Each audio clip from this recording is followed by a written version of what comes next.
The arts and other manifestations of human intellectual achievement collectively. The previous sentence is the definition of a culture. It is more common that hip-hop is looked at as a genre of music rather than a culture itself. While in reality, hip-hop is one of the greatest cultures in the world. It has captivated not only the youth, but the world like nothing else in the previous 50 years. Music is a major contribution among many in the culture. Art, fashion, films, all in more than one way have found themselves intertwined with hip-hop, causing the further spread to the masses. Several styles and subgenres of hip-hop music contribute to the rich diversity offered in the culture. The mecca of the culture being New York City now strives across the globe. Here in Charlotte, there is an untapped hip-hop culture on the brink of breaking into the focus of the world. Through bringing together several talented, determined, and focused individuals, we will form a society like no other.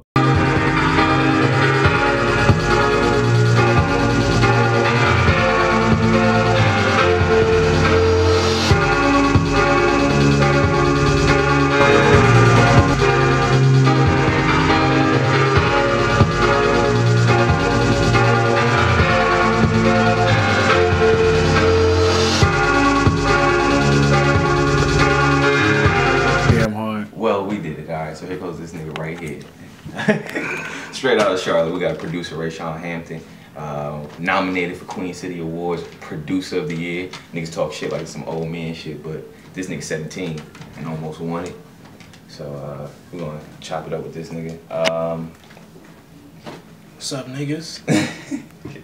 You want, but I know you have an album that you are putting your heart and soul into, and I just want people to know we right now in the middle of this man's bedroom, and got random ass shit on the wall. We got the NPC. I wore my NPC shirt in honor of the NPC. We got the keyboard, and this is this man's dungeon. He in here, hair woofing, you know, basketball shorts chilling, you know. So. And Pro Tools 10 HD, a $700 software. Motherfucker. This is the funniest, most hardworking man I know, so I just want to chop it up with him about his beats. And, you know, it's always been obvious to me that Kanye West is one of your inspirations. And as someone who's aspiring to be a rapper producer, what other rapper producers do you think, maybe not even if you look up to them or find inspiration from them, what other rapper producers you think are doing it well? Dr. Dre. Dr. Dre is one of the greatest producers of all time.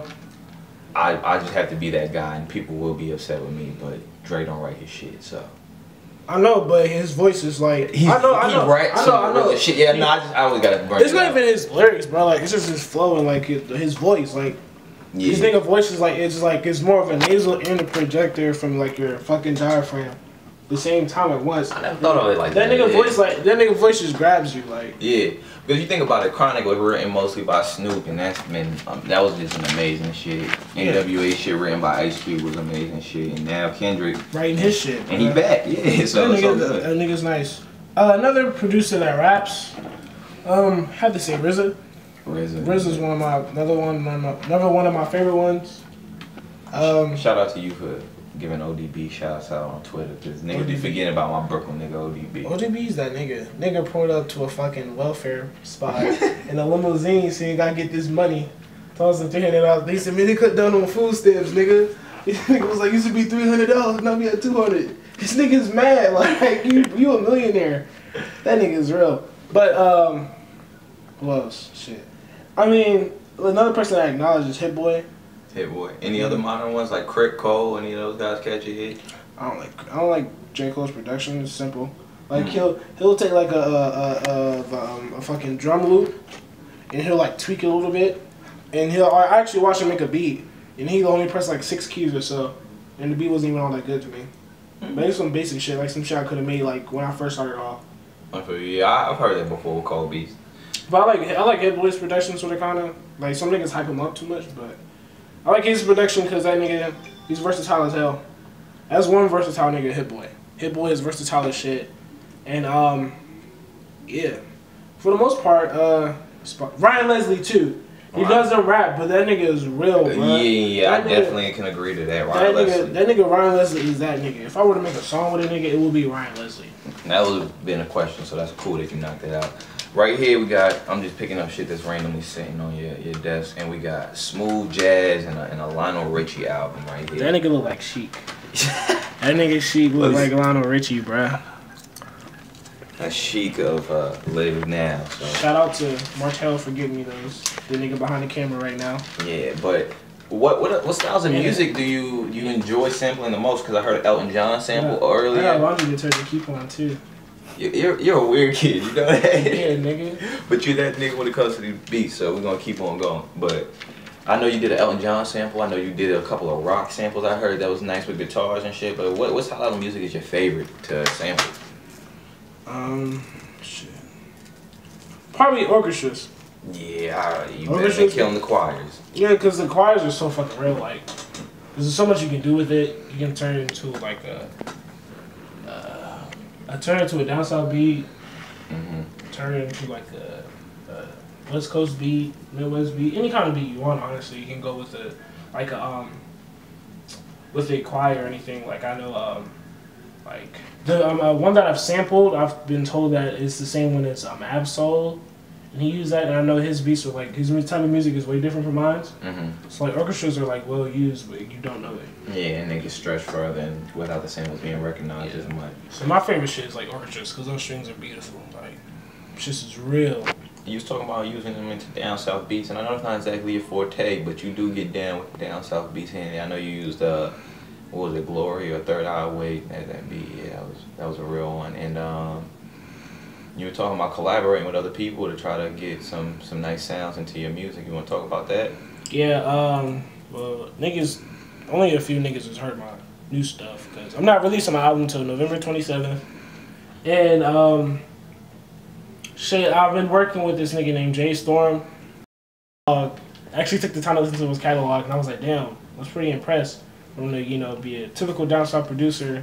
When you hear a down south producer, you think, oh, he trying to make beats like Lex Luger. Yeah, Southside. Yeah, and all that shit. Or not, yeah, like niggas won't be Young Chop now, but y'all niggas are. But this nigga Jay Storm, he has a lot of potential. If you incorporate my sound with his, it'll be dope as hell. It'll be dope. That's why, like, he was supposed to be here today, but he couldn't make it. Yeah, that's cool though that you diversifying your music. I know you played a track for me that you're gonna be doing with YB upcoming, and that's gonna be great. And I plan to hopefully get you to diversify your music a little bit more as we work on this little EP that we have secretly talked about here. Alright, so Rayshawn Hampton just signed a fucking record deal, and somehow these niggas fucked up, and they tell you, oh yeah, we can't use none of your production on your album. I know you're gonna smack the shit out of a couple of A&Rs, but after you get done, what 5 producers are you paying to work on your album? I will get No ID to produce for my album. That nigga is real as shit. Who else? Alright, No ID, Timbaland, Pharrell, and Chad Hugo. You gotta have the Neptunes. You just can't have just Pharrell. I feel you. You gotta have both. Okay, so you got No ID, Pharrell, Timbaland, RZA, because you listen to RZA's like late production, like on soundtracks, on that Iron Fist soundtrack. Oh yeah. That nigga production was on point. Like he took a few like a few samples that were already well known and just recreated them. He reinvented them and just killed them shits. Like that TikTok shit was just so real. And oh shit. I know you made that Ryan Leslie mention. Is he making the album? I can't sell myself on a Ryan Leslie. Ryan Leslie makes music for grown niggas. I feel you. He make that grown and sexy music. He makes that Raheem Devon shit. He makes that Ciroc music with the lit up club floors and shit. Niggas this shit your dad and mom out there going to club dates. Yeah, so the Pat leaves and shit. We make music like that. Yeah, that's but I want to say Kanye West, but go man, it's hard, man. I know you don't like to, but it's Kanye West. Yeah, Kanye West. All right, and then if you could, working with 3 local artists, what 3 local artists would you want to give a little bit of shine on the album, or if you had like just solo singles released, who 3 locally would you want to work with?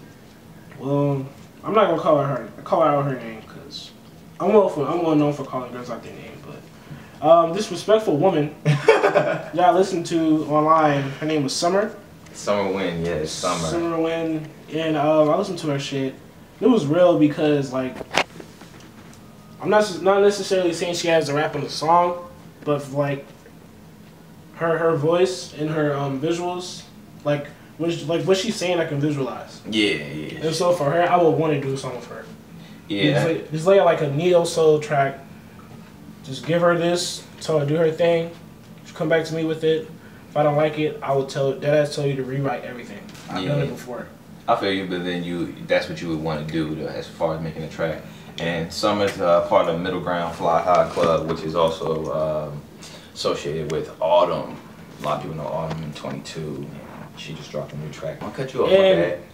Obviously, YB, I work with this nigga I sent him a few tracks. I don't know if he used them or not. Honestly, don't give a fuck. But dropping a single for the niggas at the bodega, because I don't make music for the bodega. And I'm just being honest, like, I feel you, I'm not being honest. I told you the reason why I stay up 2 o'clock in the morning on school nights. I'm building an empire. I don't need anybody. I'm an engineer, producer, writer, songwriter, artist, fucking you name it. I feel you. You Rayshawn Hampton, and you always will be, and that's why I fuck with you, my nigga, because you always want to be you. Thank you.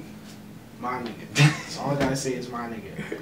But I will fuck with that nigga YB, because, you know, working with him on this single, it's gonna be a good ass single. And 25-8 connection. Yeah, and then I got Bird, obviously. Another 25-8. That nigga, I will lay down a few of his vocals. And goes into sending beats and charging niggas for beats is just, a lot of people do that whole talk over that being independent and management, and you know, Joey Badass, just as an example, he talked about he wants to stay independent, underground, and though he has management, his management same as Crit, Dizza, and Fat Trail, they all have the same manager. He wants to stay independent, you know, maybe take that currency route, get your own money, establish yourself on your own. How do you feel about being an up-and-coming artist with management and being independent in the industry? At a certain point, there's only so much you can do. So when your fame starts to grow and the growth of your music starts to excel, I feel like some people have no choice but to, you know, get signed to a label. Because, like, in order for you to be doing the things you have to do, you have to get it heard. And for you being an independent artist, like, only 30% of the population is going to get heard. You know, like, when Chief Keef first started off, like, our age group heard about it. Mm-hmm. But he wasn't a household name. Like, yeah, you're right. Adults. So that's why, you know, like, if I said, my mom, like, hey, have you heard the song about Chief Keef? And she was like, who the fuck is Chief Keef? Mm-hmm. If I asked her, you know, have you heard the song about Lil Wayne? She'd be like, oh, you talking about my homie still? Like that's an old ass song, but you know what I'm saying? Yeah, like they register that more, and that's how you could tell the difference between independent artists and commercial artists. And I found that shit. Of the deal. I found that shit stupid. Like when I first starting off, yes, it would be smart to, you know, be independent. You don't want to get signed to no rinky dink ass label, but when you're a star, you're like Currency for a prime example. I know I'm gonna get bashed for this. I don't care. I like Currency myself. But this nigga saying he want to stay independent, I find it stupid because he missing on the millions. I feel what you're saying to an extent. I just understand why he wouldn't, because he's been dick before on so many levels. Yeah, but it's like, well, maybe he feels some type of way for his music, but because, you know, Young Money shelved him, Dame Dash stole 3 albums. That's, you feel me? Like, a nigga steal 3 of your albums from you that you recorded and puts them out, and not only did he put them out, he saturated that man's music. He put them out 6 months apart, 3 good albums. I mean, there's gotta be, there's a difference between being, like, fucking with management and being a dumbass. Like, some niggas are just stupid to the point they let shit happen to them. Like, you gotta know, like, that's why I study entrepreneurship and business law and all this shit, sport, and, like, in marketing and entertainment. I learned the do's and don'ts. And you gotta be a businessman instead of a nigga that's trying to get money fast. You gotta look at the long-term picture. You know what I'm saying? Like, for niggas, they're like, oh, I need this money right there. Just like white people, when niggas, they do like the fucking white-collar crimes and shit like that. Like $1 million crimes, but nigga, you got dumbass niggas that just robbed the fucking liquor store and only make $200 and get locked up. Yeah, for the same amount of time. You know, the same amount of time that it took the white nigga to make millions from robbing somebody or some shit like that. Like, niggas, they look at the short-term shit instead of long-term. My thing is a long-term thing. Like I told you and Martell, like, it's a lot of shit that I have planned. But I haven't said it or done anything about it because it's long-term. It's a long plan. Well, you know, deluxe versions of albums, concerts, and all, niggas making movies, literally. Fashion shows and shit. Yeah, I'm not even going to do it, but you know. Y'all niggas know. Man, it's always good kicking it, chopping it up with you. And you definitely let us hear a bunch of these great-ass beats that Nobody's heard. Nobody's going to hear it. And the thing is, my couple of personal favorites, you know, what you will see with a lot of great producers, they don't even like themselves. So it's just crazy to see how music's made and the production process and life and all that. So I wish you the best, man. And I know you got great things in store. So Right, so it's good.